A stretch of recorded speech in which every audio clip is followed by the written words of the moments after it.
여러분, 우리가 지난 시간까지 하나님께서 아시아의 7교회에 편지한 내용을 이제 살펴보았습니다. 어떤 교회는 칭찬과 권면을 받고, 어떤 교회는 칭찬만 받고, 어떤 교회는 또 책망만 받은 교회를 보면서 우리는 어떻게 살아야 할 것인가, 우리 교회는 어떤 교회가 됐으면 좋을 것인가를 잘 배웠습니다. 오늘 본문 4장에서는 우리가 이 세상에서 핍박을 받더라도 믿음으로 당당하게 살아야 될 이유, 당당하게 살아도 되는 이 이유가 뭔가, 우리가 무엇을 추구하면서 살아야 되는가를 사도 요한을 통하여서 직접 보여주시는 참으로 은혜로운 신령한 말씀입니다. 우리나라가 36년 동안 일본으로부터 식민지 생활을 할 때가 있었습니다. 그때 우리 일본이 가장 우리에게 나쁜 짓을 한 것이 있어요. 여러 가지 못된 짓을 많이 했지만은 그 중에 가장 우리에게 또 우리 인간적으로 그리고 하나님 앞에서 가장 그 못된 짓, 나쁜 짓이 있는데, 그것은 신사참배, 찬양을 숭배해라. 그래서 교회에서 이렇게 예배를 드릴 때 예배 드리기 전에 먼저 찬양께 경배하고 그리고 신사를 참배하는 그런 일을 하게 했습니다. 만약에 그렇지 아니하면은 잡아가고 옥에 가두고 못 살게 굴고 생활을 아주 할 수 없도록 만들어 버렸습니다. 그와 마찬가지로 초대교회 시대에도 로마 이 당국은 기독교인들에게 한계 숭배를 강요했습니다. 그때 믿음 있는 사람들은 죽음을 무서워하지 않고 그 한계 숭배를 거절을 하고, 그리고 이제 믿음을 이렇게 지키면 어떻게 되느냐, 잡혀갑니다. 그래서 당시 콜레세움이라는 그 원형 그 경기장 저도 가보았는데, 그 원형 경기장에 끌려가서 사자밥이 되든지 거기서 하형을 시키든지, 이런 핍박, 이런 권력을 이렇게 권력에 의해서 고난을 당했습니다. 오늘 본문 말씀의 이 배경은 교회가 이 세상의 권력에 의해서 대단한 핍박과 그리고 엄청난 박해를 받고 있는 그런 때였습니다. 신앙을 버려야, 믿음을 포기해야 좀 편하게 살 수 있는 그런 아주 지독한 그런 시대였습니다. 그래서 요한계시록을 보면은 1장부터 3장까지는 시간적으로, 과거적으로 혹은 현재 이 당면한 이런 그 일들이 공간적으로 주로 땅의 사건들을 기록한 말씀이에요. 1장부터 3장까지는. 그런데 그 말씀이 딱 끝나고 오늘 이제 본문 4장에 딱 오기 시작하면은 4장부터 마지막 장까지는 뭐냐 하면은 이 땅에서 일어나는 일들이 아닙니다. 이 땅에서 일어나는 일은 3장으로 끝나버리고, 그리고 4장부터는 하늘의 세계, 저 세계, 앞으로 우리가 영원히 살아야 할 그 세계의 것들을 보여주시는 말씀입니다. 할렐루야. 그러니까 미래, 앞으로 되어질 전 우주적이고 그리고 초자연적이고 초공간적인 사건들로 기록된 말씀이기 때문에, 그래서 우리 예수 믿는 사람들은 핍박을 당하고 고난을 당하도 그것을 바라보기 때문에, 그것을 우리는 지향하고 가기 때문에 마침내 그곳에 임하기 때문에 오늘 본문부터는 신나는 말씀입니다. 할렐루야. 자, 이제 본문 1절을 보시겠습니다. 같이 봅니다. 시작. 이 일 후에 내가 보니 열린 문이 있는데 내가 들은 바 처음에 내가 말하던 나팔 소리 같은 그 음성이 이르되 이리로 올라오라. 이후에 마땅히 일어날 일들을 내가 내게 보이리라 하시더라. 아멘.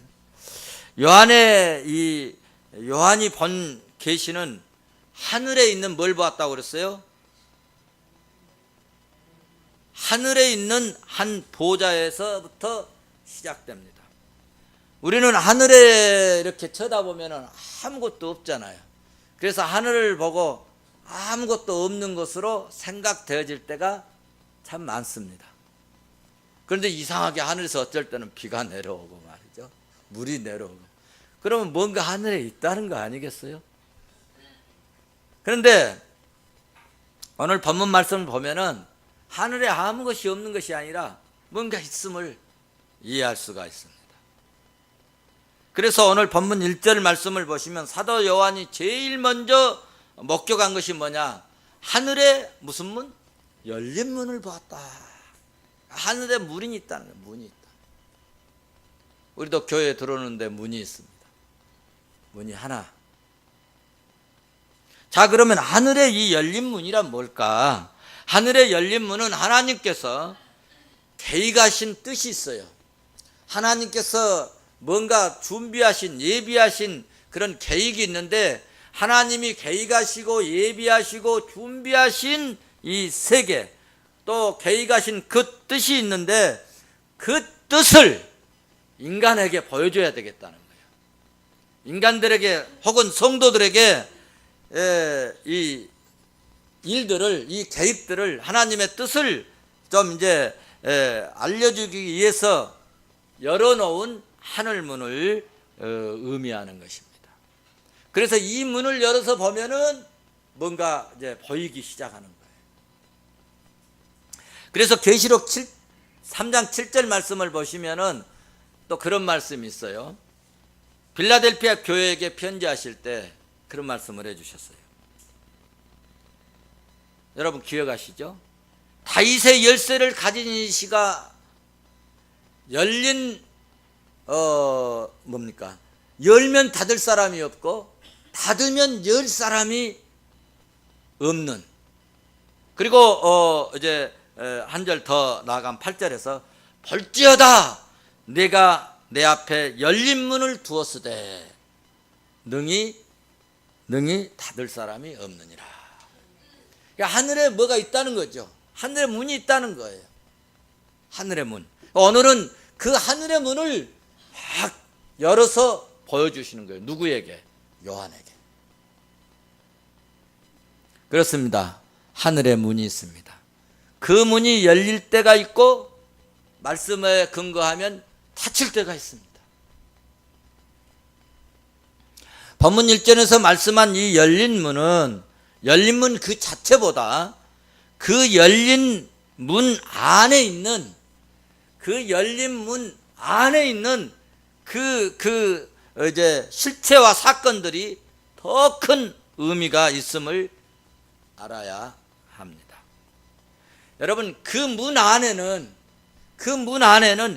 기가 막힌 실체와 우리가 상상할 수 없는 내용들이 있는데 이것을 누가 보았느냐 하면 사도 요한이 보았습니다. 하나님은요 인간들 보시기에 참으로 죄수 같고 죄수의 몸이고 유배당해서 지금 무인도로 힘없어서 쫓겨가고 끌려가고 그래서 사람이 살지 못하는 그런 밤모섬에 있는 사도 요한에게 이 찬란한 세계가 담겨져 있는 이 문을 오늘 열어 보여주셨습니다. 그렇습니다. 하나님께서는 보잘것없는 인간에게 내리시는 무한하신 하나님의 이 은혜인 줄로 믿습니다. 오늘 우리에게도 인간적인 정말 보잘것없지만 인간적으로 보면은 보잘것없지만은 주님께서 하늘문을 열어주시는 그런 은혜가 있으시기를 주의 이름으로 축원합니다. 사람들 보기에는 보잘것없이 보여서 어쩔 때는 사람들이 우습게 생각을 합니다. 사람들 보기에 별것이 아니어서 참으로 어떤 경우에는 무시를 당하기도 하고 그렇습니다. 사람들 보기에는 어쩔 때는 같은 이 건물의 상주에 있으면서도 목사님을 쳐다도 안 보고 그런 사람도 있습니다. 제가 예를 들어서 국회의원 배지나 달고 같이 여기 있으면 어서 오십시오, 안녕하십니까, 올 때마다 막 인사하고 그럴 것입니다. 구청장만 돼도 막 그럴 거예요. 그런데 우습게 여기는 경우들이 많습니다. 사람들 보기에는 비웃고 그럴지라도 여러분, 우리가 믿음을 지키고 살면 하늘 문이 열리고 은혜의 문이 열리고 축복의 문이 열릴 줄로 믿습니다. 하나님은 사도 요한에게 하늘 문을 열어 보이게 하시더니 라고 말씀을 하십니다. 그리고 하늘 문이 열리더니 하늘에서 음성이 들린 것입니다. 할렐루야. 요한이 듣습니다. 나팔 소리 같은 큰 음성이 들렸다고 했습니다. 그 소리를 듣는데 그 소리가 무슨 소리냐? 이리로 올라오라, 이리로 올라오라. 한번 받아서 합시다. 이리로 올라오라. 그렇게 말씀을 하시고 이후에 마땅히 있어야 할 일들을, 일어날 일들을 내게 보이리라. 이후에 마땅히 일어날 일들을 너희에게 보이리라 말씀을 하셨습니다. 그렇습니다. 요한은 처음 들었던 나팔 소리 같은 음성이 자기에게 말씀하신 것을 신비롭게 듣게 되었습니다. 여러분, 이 나팔 소리는 다른 모든 시끄러운 소리들을 이겨버리고 그리고 모든 사람들의 관심을 끌기에 충분한 큰 소리였습니다. 그래서 주변에서 시끄럽고 떠들던 이런 소리들이 다 잠재워져 버립니다. 저는 수년 동안 국가조찬 기도회를 참여하였습니다. 어떤 분들은 하루 전날부터 그 조찬 기도회 앞에서, 문 앞에서 기다리다가 새벽 5시 문 열면 들어가는 분도 있어요. 근데 먼저 들어간다고 해서 맨 앞자리에 앉느냐? 그렇지 못합니다. 이 앞자리들은 다 지정석이 있어요. 장관, 국회의원, 또 사회기관장들, 사회단체장들, 이 지정석이 있기 때문에 거기 앉았다가도 쫓겨납니다. 그리고 이제 저희 같은 경우는 이제 7시쯤 이렇게 해서 새벽기도 끝나고 6시쯤 가면은 7시쯤 도착해서 이제 들어갑니다. 그러면 막 웅성웅성 되고 이런 얘기하고 저런 얘기하고 가까운 사람들 만나고 오랜만에 만났다고 전국에서 그래도 그 조금 활동하신 분들이 오시기 때문에 반갑습니다, 오랜만입니다 하고 인사도 하고 어떤 사람들은 끌어안기도 하고 그러다가 마이크 소리가 탁 들립니다. 잠시 후에 대통령이 등장하시겠습니다 하면은 그렇게 웅성거리고 떠들던 사람들이 대통령님이 입장하십니다 하면은요 전부 다 기립해서 박수를 칩니다. 그리고 조용해집니다. 여러분, 세상이 지금 시끌벅게 하고 세상이 요란하고 그럴지라도 주님이 나팔을 부시면 그 세상의 소리들은 다 끝나버린 것입니다. 지금 사도 요한이 이 나팔 소리를 들을 때 예수 믿는 이 성도들의 형편이 어쩐 줄 아십니까? 말로 다 할 수 없는 박해와 극심한 고난을 겪는 그런 시절이었습니다. 예수 믿는다는 이유 하나 때문에 핍박을 받습니다.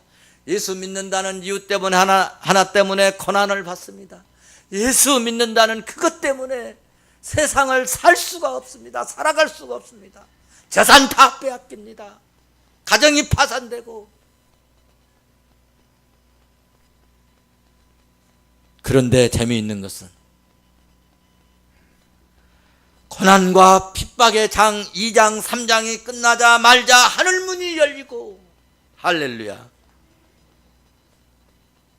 주님께서 이리로 올라오라, 이리로 올라오라 말씀하셨습니다. 사랑하는 성도 여러분, 우리 기독교는요 고난으로 끝나는 그런 종교가 아닙니다. 예수 그리스도께서 고난의 십자가를 짊어지셨습니다. 십자가로 끝난 게 아닙니다. 3일 후에, 잠시 후에 여러분 부활로 승리의 기적적으로 영광을 우리에게 보여주신 것입니다. 할렐루야.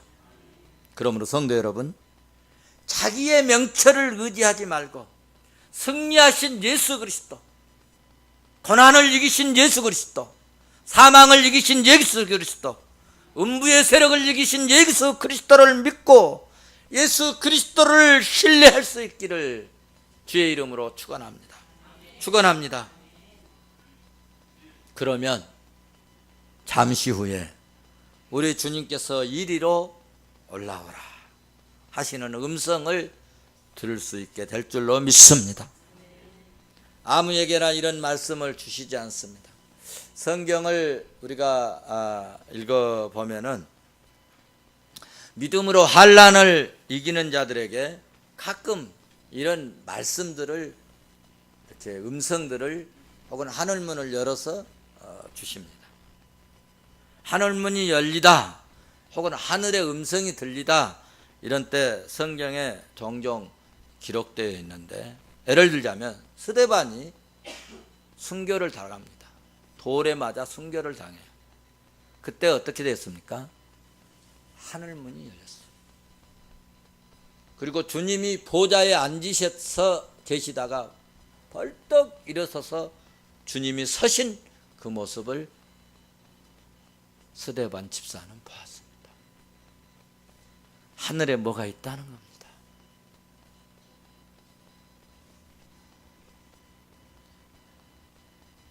사도행전 7장 56절은 그것을 증거하고 있습니다. 구약에서도 창세기 22장 가서 보시면 12절에 이제야 네가 하나님을 경외하는 줄을 아노라, 이 음성을 아브라함이 들었는데 독자 이삭을 바쳐야 하는 그 기가 막힌 아픔을 겪고 난 후에 이 말씀을 들었습니다.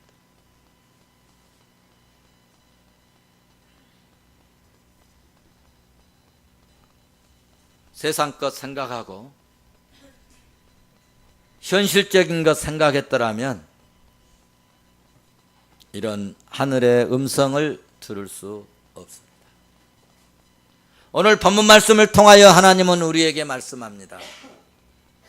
이리로 올라오라, 하늘문으로 올라오라.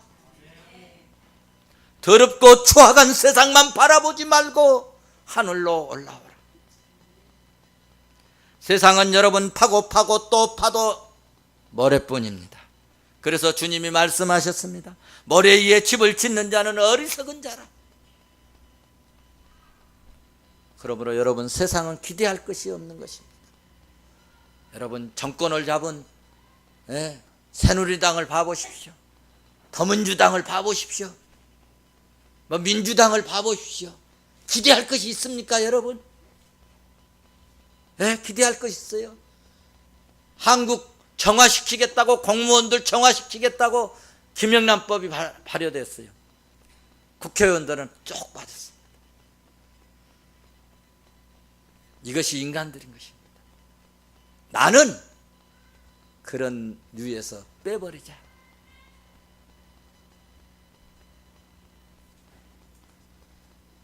이것이 세상입니다. 세상은 기대할 것이 없음을 여러분 꼭 기억하시기 바랍니다.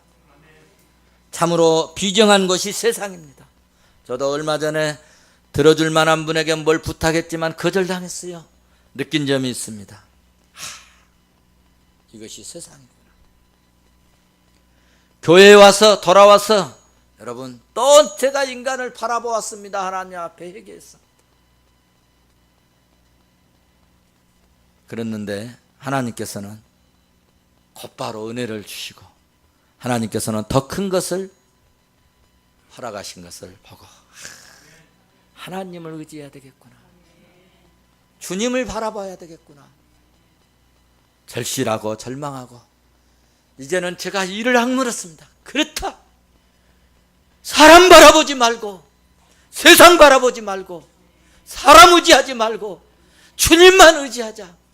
어려워봐야 죽기밖에 더 하겠느냐 깨달았습니다. 이런 은혜가 여러분에도 있어지기를 바랍니다. 여러분 세상은 마침내 무너집니다. 하늘문 여시고 이리로 올라오라 하시는 하늘을 바라보십시다. 주님 바라보라는 이야기입니다. 거기에 소망이 있습니다. 거기에 영광이 있습니다. 그곳에 영원한 곳입니다. 거기에 우리의 왕 되신 예수 그리스도가 계십니다. 내가 세상에서 흘린 눈물을 닦아주실 주님이 거기에 계십니다. 내가 세상에 받은 상처, 인간들에게 받은 상처, 직장에서 받은 상처, 주변 사람들에게 받은 상처, 이 눈물 닦아주실 주님이 거기에 계십니다. 여러분 이제 다음 우리가 5장에 넘어가면요 어린 양이라는 말씀이 나오는데요, 이 언어를 보면요 보통 어린 양 이 예수님을 우리가 상징할 때는 표현할 때는 십자가에 달리시고 우리를 돌아보시는 우리를 구원하시는 그런 예수를 이렇게 원문에 표현해요. 그런데 이제 계시록에 나오는 어린 양은 그 원문에가요 제가 다음 말씀드릴 거예요. 승리하신 예수 그리스도, 세상을 이기시는 예수 그리스도, 이 그리스도가 계신 것을 말씀하고 있어요. 그래서 반모섬에 유배당한 사도 요한도 이 말씀이 기가 막히는 박해를 당하는 수많은 믿는 성도들에게 얼마나 큰 위로가 되고 수많은 믿는 성도들에게 이 말씀이 얼마나 격려가 되고 은혜가 되었겠습니까? 저도 여러분도 이제 더 이상 세상에 여러분 갇혀 살지 말고 하늘문을 바라볼 수 있는 믿음의 눈이 열려지시기를 바랍니다. 사랑의 주님이 계신 곳, 위로의 주님이 계시는 곳, 하늘나라를 소망하며 한 걸음 한 걸음 믿음으로 걸어갈 수 있기를 주의 이름으로 축원합니다. 축원합니다.